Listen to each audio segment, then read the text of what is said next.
আজকের এই প্রথম জেলা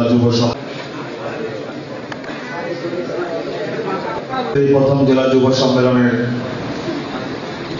সংগ্রামী সভাপতি, ইসলামী যুব আন্দোলন কুষ্টিয়া জেলা শাখার সংগ্রামী আহ্বায়ক মোহাম্মদ ওমর ফারুক বিন গাজী, আজকের এই প্রথম জেলা যুব সম্মেলনের সম্মানিত প্রধান অতিথি, জাতিত নিপীড়িত বঞ্চিত শোষিত মানুষের আপনজন, ইসলামী আন্দোলন বাংলাদেশের সংগ্রামী আমির হযরত মাওলানা মুফতি সৈয়দ মোহাম্মদ রেজাউল করিম পীর সাহেব হুজুর চরমনাই, হাফেজ মাওলানা মুফতি রহমাতুল্লাহ বিন হাবিব, ইসলামী আন্দোলন বাংলাদেশের ইসলামী শ্রমিক আন্দোলন, ইসলামী শাসনতন্ত্র ছাত্র আন্দোলন, ইসলামী যুব আন্দোলন, জাতীয় ওলামা মাশায়েখ আইম্মা পরিষদ, জাতীয় শিক্ষক ফোরাম, ইসলামী ভাইয়েরা, আপনারা হয়তো জেনে থাকবেন গত 2016 সালের 28শে জুলাই ইসলামী আন্দোলন বাংলাদেশের মোহতারাম আমির ইসলামী যুব আন্দোলন নামে এই নতুন প্ল্যাটফর্মের আনুষ্ঠানিক ঘোষণা প্রদান করেন। অক্টোবর মাসের 7 তারিখে ইসলামী যুব আন্দোলনের প্রথম পূর্ণাঙ্গ আহ্বায়ক কমিটি নায়েবে আমিরুল মুজাহিদ হযরত মুফতি সাহেব হুজুরের মাধ্যমে শপথ গ্রহণ করে সারা বাংলাদেশে আনুষ্ঠানিকভাবে কার্যক্রম শুরু করে। আপনারা আজকে শুনলে হয়তো খুশি হবেন, মাত্র 9 কর্মদিবসের মধ্যে ইসলামী যুব আন্দোলন গোটা বাংলাদেশের সমস্ত জেলাগুলোতে 78টি সাংগঠনিক জেলায় আহ্বায়ক কমিটি গঠনের কার্যক্রম সম্পন্ন করে। বিষয়টি আমি এজন্যই উল্লেখ করলাম, আজকে পীর সাহেব চরমনাইর নেতৃত্ব কতটুকু প্রসারিত, ইসলামী আন্দোলন বাংলাদেশের কার্যক্রম গোটা বাংলাদেশের মধ্যে কতটুকু সম্প্রসারিত, আশা করি ইসলামী যুব আন্দোলনের কমিটি গঠনের এই কার্যক্রমের মাধ্যমে তার প্রমাণ আপনাদের সামনে মিলেছে। আজকে ইসলামী আন্দোলন বাংলাদেশ পীর সাহেব চরমনাই বাংলাদেশের একজন অপ্রতিদ্বন্দ্বী, গ্রহণযোগ্য, সর্বজন স্বীকৃত, জনদরদী, মানবতাবাদী নেতা হিসেবে বাংলাদেশের সাধারণ মানুষের কাছেও আজকে অত্যন্ত পরিচিত মুখ। আমরা জানি এই বাংলাদেশ যখন স্বাধীন হয়েছিল তৎকালীন আওয়ামী লীগের নেতা শেখ মুজিবুর রহমানের নেতৃত্বে যারা স্বাধীনতা যুদ্ধে ঝাঁপিয়ে পড়েছিলেন তারা সবাই আওয়ামী লীগের কর্মী ছিলেন না। একটা স্বাধীনতার সংগ্রামকে সফলতার রূপ দেওয়া তখনই সম্ভব হয়েছিল দেশের সাধারণ মানুষ যখন তাকে নেতা হিসেবে গ্রহণ করেছিল। আপনারা দেখেছেন আজকে চরমনাই পীর সাহেব হুজুর শুধু বাংলাদেশের কোন এক প্রান্ত থেকে ঘোষণা দিতে দেরি, লক্ষ লক্ষ মানুষ তার আহ্বানে সাড়া দিতে দেরি করে না। এই ঘটনা প্রমাণ করে এদেশের মানুষের কাছে আজকে পীর সাহেব চরমনাই একজন গ্রহণযোগ্য নেতা।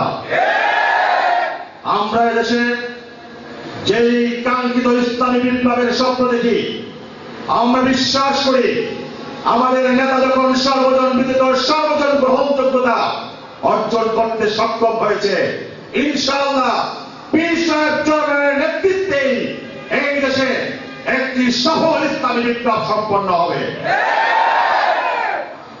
একটা ইসলামী বিপ্লবকে সম্পন্ন করার জন্য যেই পথে অগ্রসর হওয়া দরকার, সমাজের সব শ্রেণীর মানুষকে যে আন্দোলনের সাথে সম্পৃক্ত করা, পীর সাহেব চরমনাই আস্তে আস্তে সেদিকে অগ্রসর হচ্ছে।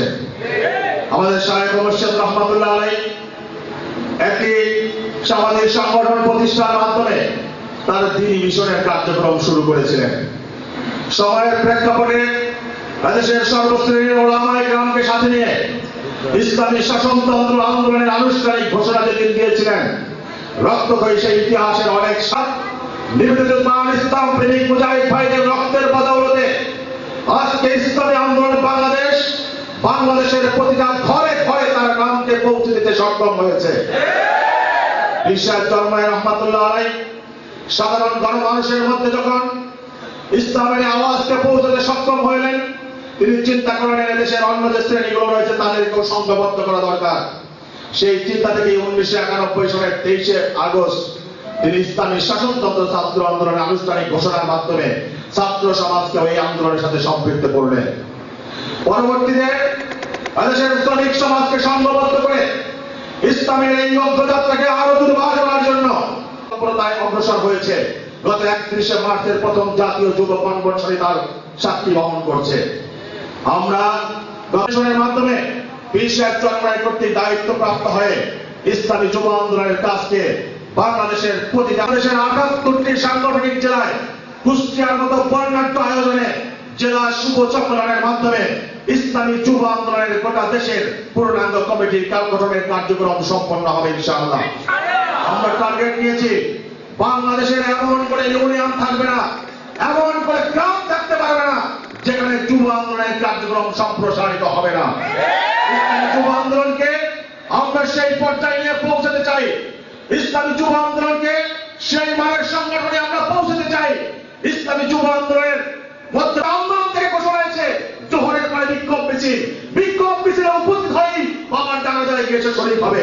এমন মানুষ আমরা, এমন ত্যাগী, এমন নিবেদিত প্রাণ ইসলামের জন্য জানবাজ একদল কর্মী ইসলামী যুব আন্দোলনের মাধ্যমে গঠন করার আমরা টার্গেট নিয়েছি। সংগ্রামী বন্ধুগণ, ইনশাআল্লাহ ইসলামী যুব আন্দোলন অচিরেই সেই সংগঠন হিসেবে আবির্ভূত হবে। বিশ্বাস করবেন, শুধু ঘোষণা দিবেন বাংলার জন্য কোনো নাস্তিক কুত্তাদের পথে বেড়া চলবে না। নাস্তিক কুত্তাদেরকে কিভাবে চালাতে হয়, কিভাবে প্রতিহত করতে হয়, ইসলামী যুব আন্দোলন সেই পথ খুঁজে নেবে। বিশ্বাস করবেন, ঘোষণা দিবেন হাইকোর্ট চত্বরে মূর্তি থাকবে না, মূর্তি কিভাবে অপসারণ করতে হয় ইসলামী যুব আন্দোলন সেই ব্যবস্থা নেবে ইনশাআল্লাহ। আজকে বিশ্বাস করবেন কর্মী বাহিনী গঠন হবে, যারা মুআয রাদিয়াল্লাহু তাআলার চরিত্রবান হবে। ইসলামী যুব আন্দোলনের মাধ্যমে সেই কর্মী বাহিনী তৈরি হবে, যারা খালিদ বিন ওয়ালিদের উত্তরসূরি হবে। ইসলামী যুব আন্দোলনের মাধ্যমে সেই কর্মী বাহিনী তৈরি হবে, যারা ফজলুল করিম রাহমাতুল্লাহ আলাইহির পরিপূর্ণ সংগ্রামী বন্ধুগণ, আমরা একমাত্র আল্লাহর রাহে কাজ করি, আমরা আল্লাহর সন্তুষ্টির জন্য কাজ করি। খোদার কসম করে আজকে বিশ্বাস দরবারে সামনে বলতে চাই, যতক্ষণ পর্যন্ত আমরা দেখব বিশ্বাস দরবারে শরিয়াতের উপরে ইসলামের উপরে অটল আছে, আমরা ততক্ষণ তার সামনে আছি, তার পিছনে আছি। কিন্তু শরিয়াত থেকে এক বিন্দু যদি তার প্রত্যুত্তরী ঘটে আমরাও তার পিছনে থাকবো না। ব্যক্তির পূজা করি না, আমরা বেতার পূজা করি না, আমরা আল্লাহ রাসূলের আদর্শ বাস্তবায়নের জন্য কাজ করি। আজকে এদেশের ওলামায়ে কেরাম কর্তৃক, এদেশের সাধারণ মানুষ কর্তৃক এই কথা সর্বদা স্বীকৃত। আলহামদুলিল্লাহ, বিশ্বাস দরবারে রহমাতুল্লাহ আলাইহি জীবনের শেষ মুহূর্ত পর্যন্ত আপোষ করেন নাই, আদর্শ থেকে পদবিচ্যুত হন নাই, ইসলাম বিরোধী শক্তির সাথে স্বার্থের কারণে তিনি কখনো হাত মিলান নাই। সেই ধারাবাহিকতায় আমরা আজ দেখতে পাচ্ছি বিশ্বাস দরবারে বর্তমান যিনি ইসলামী আন্দোলন বাংলাদেশের আমিরের দায়িত্ব পালন করছে, দুনিয়ার কোন লোভ, কোন মোহ, কোন দুনিয়ার কোন স্বার্থ এক ইঞ্চি তাকে বিচ্যুত করতে পারে না আদর্শ নিতে। বাংলাদেশের রাজনীতিতে যত নেতা নেতৃত্ব দেন কারো বিরুদ্ধে চুরির অভিযোগ, কারো বিরুদ্ধে খারাপ অভিযোগ, আমরা গর্বের সাথে বলতে পারি আমরা এখনো পর্যন্ত এমন নেতার অনুসরণ করি যাকে দেশের মানুষ গ্রহণ না করলেও সমালোচনা করার সুযোগ খুঁজে পায় না। সমালোচনা করার সুযোগ তাকে খুঁজে পাওয়া যায় না। একদিন সেই দিন আমাদের জন্য অপেক্ষা করছে, যে রাষ্ট্র পরিচালনার নমুনা আমাদের সামনে রেখে গিয়েছেন আল্লাহ, স্বয়ং আল্লাহ যে রাষ্ট্র ব্যবস্থা আমাদের জন্য প্রণীত করে ইনশাআল্লাহ বাংলার জমিন একদিন ইসলামের পতাকা, ইসলামী যুব আন্দোলন থেকেই সেই প্রথম শহীদ বেরিয়ে আসবে ইনশাআল্লাহ।